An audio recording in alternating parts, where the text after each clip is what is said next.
안녕하세요. 최거준 의사 닥터 까막눈입니다. 최근에 제게 이제 질문하신 몇 분 중에 암인데 이제 몸살기가 있거나 감기에 걸리거나 독감에 걸리거나 여러 이제 질병에 걸렸을 때 어떤 약물 치료를 어떻게 해야 되냐 물어보신 분들이 종종 계십니다. 어떤 분들은 이제 병원 처방약을 극도로 싫어하셔가지고 그런 약은 절대 안 드신다 이런 분도 계시고, 어떤 분들은 또 너무 좋아하셔가지고 초기에 맞게 써야 되지 않을까라고 이렇게 이제 고민하시는 분도 계시면서 이제 가끔은 선생님은 감기 걸리면 이제 감기약 먹습니까? 이제 이렇게 물어보시는 경우가 종종 있습니다. 저 역시 많은 환자를 진료하다 보면 이제 막 고민하게 될 때가 많이 있어요. 이럴 때 약을 써야 되나? 이럴 때 항생제를 써야 되나? 말아야 되나? 이럴 때, 당이 좀 높은데 운동을 시켜야 되나? 아니면 당약을 바로 써야 되나? 고민스러울 때가 있는데요.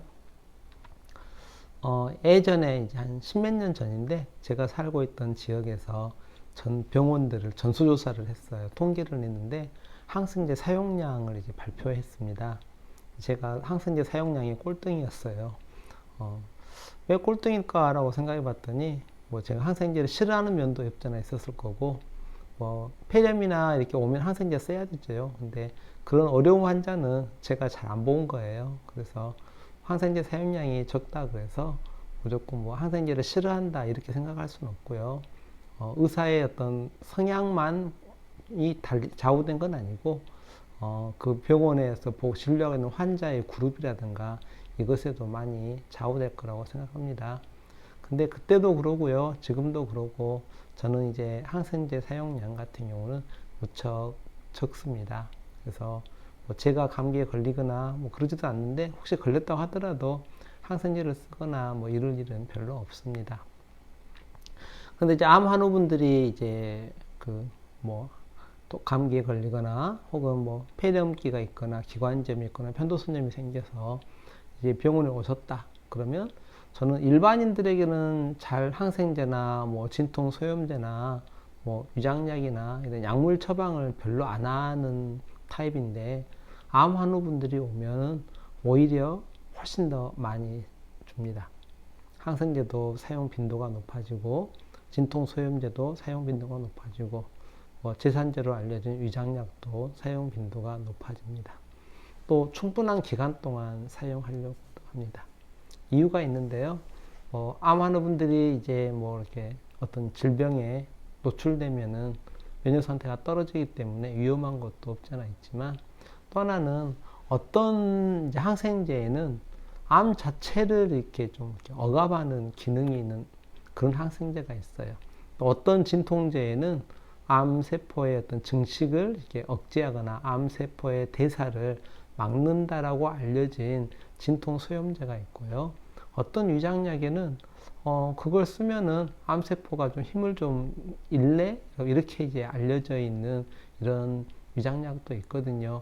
그래서 저는 암 환우분들에게 항생제를 써야 된다 그러면 많은 항생제 종류 중에 그걸 사용하고요.